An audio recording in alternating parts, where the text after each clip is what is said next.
ಇನ್ನು ಬಗೆದಷ್ಟು ಬಯಲಾಗ್ತಾ ಇದೆ ಐಶ್ವರ್ಯ ಚಿನ್ನ ವಂಚನೆಯ ಜಾಲದ ರಹಸ್ಯ. ಇದೀಗ ಐಶ್ವರ್ಯ ವಂಚನೆ ಪ್ರಕರಣಕ್ಕೆ ಟ್ವಿಸ್ಟ್ ಸಿಕ್ಕಿದ್ದು ಚುನಾವಣೆಗೆ ಫಂಡಿಂಗ್ ಆಗಿ ಹಣ ಬಳಕೆಯಾಗಿರೋ ಗುಮಾನಿ ಕೂಡ ಎದ್ದಿದೆ.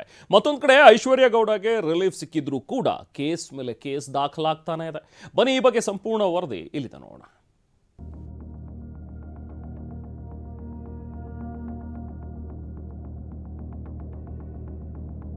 ಅದೇನ್ ಫೋಸ್ ಅಂತೀರಾ, ಅದೇನ್ ಗಿಫ್ಟ್ ಕೊಡೋದು ಅಂತೀರಾ? ದೊಡ್ಡ ದೊಡ್ಡ ಪ್ರಭಾವಿ ರಾಜಕಾರಣಿಗಳ ಜೊತೆ ಫೋಟೋ, ಫುಲ್ ಸ್ಮೈಲ್. ವಂಚಕಿ ಐಶ್ವರ್ಯ ಆಟಕ್ಕೆ ಎಂಥವರು ನಿಬ್ಬೆರಗಾಗೋದು ಗ್ಯಾರಂಟಿ.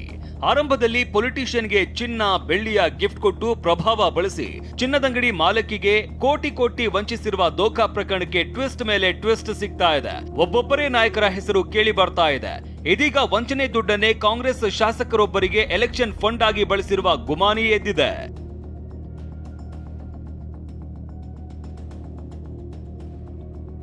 ವಂಚಕಿ ಐಶ್ವರ್ಯ ದೋಖಾ ಪ್ರಕರಣಕ್ಕೆ ಬಿಗ್ ಟ್ವಿಸ್ಟ್. ಕೈ ನಾಯಕರ ಎಲೆಕ್ಷನ್ಗೂ ವಂಚನೆ ದುಡ್ಡು ಫಂಡಿಂಗ್. ಶಾಸಕ ನರೇಂದ್ರ ಸ್ವಾಮಿ ವಿರುದ್ಧ ಅನ್ನದಾನಿ ಗಂಭೀರ ಆರೋಪ. ಬೆಂಗಳೂರಿನ Varahi word of gold jewellery shop ಚಿನ್ನ ಅಂಗಡಿ ಮಾಲೀಕಿ ವನಿತಾ ಐತಾಳ್ಗೆ ನಾನು ಡಿಕೆ ಸುರೇಶ್ ಸಹೋದರಿ ಅಂತ ಐಶ್ವರ್ಯ ಗೌಡ ಕೋಟಿ ಕೋಟಿ ಲೂಟಿ ಮಾಡಿರೋದು ರಾಜ್ಯದಲ್ಲಿ ಸಂಚಲನವನ್ನೇ ಸೃಷ್ಟಿಸಿತ್ತು. ಇದೀಗ ಪ್ರಕರಣದಲ್ಲಿ ರಾಜಕೀಯ ನಾಯಕರ ಹೆಸರುಗಳು ಕೇಳಿ ಬರ್ತಾ ಇವೆ. ವಂಚನೆ ಮಾಡಿರುವ ದುಡ್ಡನ್ನೇ ಕಾಂಗ್ರೆಸ್ ಶಾಸಕರ ಎಲೆಕ್ಷನ್ಗೆ ಫಂಡಿಂಗ್ ಆಗಿ ಐಶ್ವರ್ಯ ಗೌಡ ಬಳಸಿರುವ ಆರೋಪ ಕೇಳಿ ಬಂದಿದೆ. ಕಾಂಗ್ರೆಸ್ ಶಾಸಕ ನರೇಂದ್ರ ಸ್ವಾಮಿ ಚುನಾವಣೆಗೆ ಹಣ ಬಳಕೆಯಾಗಿದೆ, ಸ್ಥಳೀಯ ಕಾಂಗ್ರೆಸ್ ನಾಯಕರ ಬೆಂಬಲವೂ ಇದೆ ಅಂತ ಮಾಜಿ ಶಾಸಕ ಅನ್ನದಾನಿ ಸ್ಫೋಟಕ ಆರೋಪ ಮಾಡಿದ್ದಾರೆ. ಫೋಟೋ ಇದೆ, ಸನ್ಮಾನ ಮಾಡಿಸ್ಕೊಂಡಿದ್ದಾರೆ, ವಿಡಿಯೋ ಇದೆ, ಮಾತನಾಡಿದ್ದಾರೆ. ಈ ಐಶ್ವರ್ಯ ಗೌಡ ಎಲ್ಲ ಕಾರ್ಯಕ್ರಮಗಳಿಗೂ ಹೋಗಿ ಸಾಲ ಓದಿಸ್ಕೊಂಡು ಸನ್ಮಾನ ಮಾಡಿಸ್ಕೊಂಡಿದ್ದಾರೆ. ಸನ್ಮಾನ ಮಾಡಿಸ್ಕೊಳ್ಳೋದು ತಪ್ಪು ಅಂತ ನಾನು ಹೇಳ್ತಾ ಇಲ್ಲ. ಈ 2023 ಚುನಾವಣೆಯಲ್ಲೂ ಕೂಡ ಅವರ ಶಾಸಕರ ಮತ್ತು ಐಶ್ವರ್ಯ ಗೌಡರ ಮಧ್ಯದಲ್ಲಿ ಹಣದ ವ್ಯವಹಾರನೂ ಕೂಡ ನಡೆದಿದೆ. ಫಂಡಿಂಗ್ ಮಾಡಿದ್ದಾರೆ ಅಂತಕ್ಕಂಥ ಒಂದು ಗುಮಾನಿ ಇದೆ ನಮಗೆ.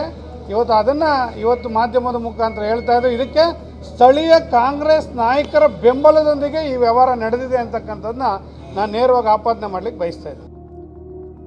ಐಶ್ವರ್ಯಗೆ ಮಧ್ಯಂತರ ಜಾಮೀನು ಸಿಕ್ಕರೂ ತಪ್ಪದ ಸಂಕಷ್ಟ. 55 ಲಕ್ಷ ದೋಖಾ, ಮಂಡ್ಯದಲ್ಲಿ ದಾಖಲಾಯಿತು ಎಫ್ಐಆರ್. ವಂಚನೆ ಕೇಸ್ನಲ್ಲಿ ಜೈಲು ಸೇರಿದ್ದ ಐಶ್ವರ್ಯ ಗೌಡಗೆ ಇದೀಗ ಮಧ್ಯಂತರ ಜಾಮೀನೇನೋ ಸಿಕ್ಕಿದೆ. ಆದರೆ ಕೇಸ್ ಮೇಲೆ ಕೇಸ್ ದಾಖಲಾಗೋದು ಮಾತ್ರ ನಿಲ್ತಾ ಇಲ್ಲ. ಮಂಡ್ಯದಲ್ಲಿ 55 ಲಕ್ಷ ದೋಖಾ ಪ್ರಕರಣ ಸಂಬಂಧ ಎಫ್ಐಆರ್ ದಾಖಲಾಗಿದೆ. ಹೆಚ್ಚು ಬಡ್ಡಿ, ಸೈಟ್ ಆಸೆ ತೋರಿಸಿ ಹಣ ವಂಚನೆ ಮಾಡಿರೋದು ಬೆಳಕಿಗೆ ಬಂದಿದೆ.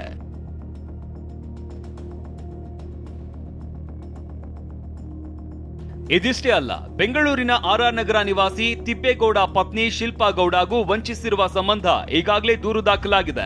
ವಂಚನೆ ಸಂಬಂಧ ದಾಖಲೆ, ಸಾಕ್ಷ್ಯ ನೀಡುವಂತೆ ಪೊಲೀಸರು ನೋಟಿಸ್ ಕೊಟ್ಟಿದ್ದಾರೆ. 3.35 ಕೋಟಿ 430 ಗ್ರಾಂ ಚಿನ್ನಾಭರಣ ಪಡೆದು ವಂಚನೆಯ ಆರೋಪ ಕೇಳಿ ಬಂದಿತ್ತು. ಡಿಕೆ ಸುರೇಶ್ ಸಹೋದರಿ ಅಂತ ಪರಿಚಯ ಮಾಡಿಕೊಂಡು ವಂಚನೆಯ ದೂರು ದಾಖಲಾಗಿತ್ತು.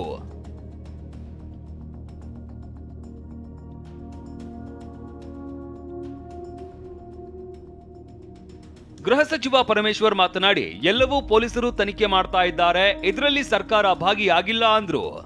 ಅದಕ್ಕೆ ಸರ್ಕಾರ ಎಲ್ಲದಕ್ಕೂ ಕೂಡ ಭಾಗವಹಿಸೋದಿಲ್ಲ, ಅಥವಾ ಸರ್ಕಾರನೂ ಕೂಡ ಸಣ್ಣ ವಿಚಾರಗಳಿಗೂ ಕೂಡ ಸರ್ಕಾರವನ್ನು ತರೋದು ಅಷ್ಟೊಂದು ಸರಿ ಇರೋದಿಲ್ಲ. ನಾವು ಯಾರು ಸರ್ಕಾರದ ವತಿಯಿಂದ ಪ್ರತಿಯೊಂದು ಪೊಲೀಸ್ ಸ್ಟೇಷನ್ನಲ್ಲಿ ಆಗ್ತಾ ಇರ್ತಕ್ಕಂಥ ರಿಜಿಸ್ಟರ್ ಆಗ್ತಾ ಇರ್ತಕ್ಕಂಥ ಎಫ್ಐಆರ್ಗಳಿಗೆ ನಾವೆಲ್ಲ ಯಾವುದೇ ರೀತಿಯ ಡೈರೆಕ್ಷನ್ಸ್ ಆಗಲಿ ಅಥವಾ ಯಾವುದನ್ನು ಕೂಡ ನಾವು ಭಾಗವಹಿಸೋದಿಲ್ಲ. ಇದೀಗ ಐಶ್ವರ್ಯ ವಂಚನೆ ಪ್ರಕರಣಕ್ಕೆ ಟ್ವಿಸ್ಟ್ ಸಿಕ್ಕಿದ್ದು ಚುನಾವಣೆಗೆ ಫಂಡಿಂಗ್ ಆಗಿ ಹಣ ಬಳಕೆಯಾಗಿರುವ ಗುಮಾನಿ ಎದ್ದಿದೆ. ಮತ್ತೊಂದು ಕಡೆ ಐಶ್ವರ್ಯ ಗೌಡಗೆ ರಿಲೀಫ್ ಸಿಕ್ಕಿದ್ರೂ ಕೇಸ್ ಮೇಲೆ ಕೇಸ್ ದಾಖಲಾಗ್ತಾನೇ ಇದೆ. Bureau report, TV9.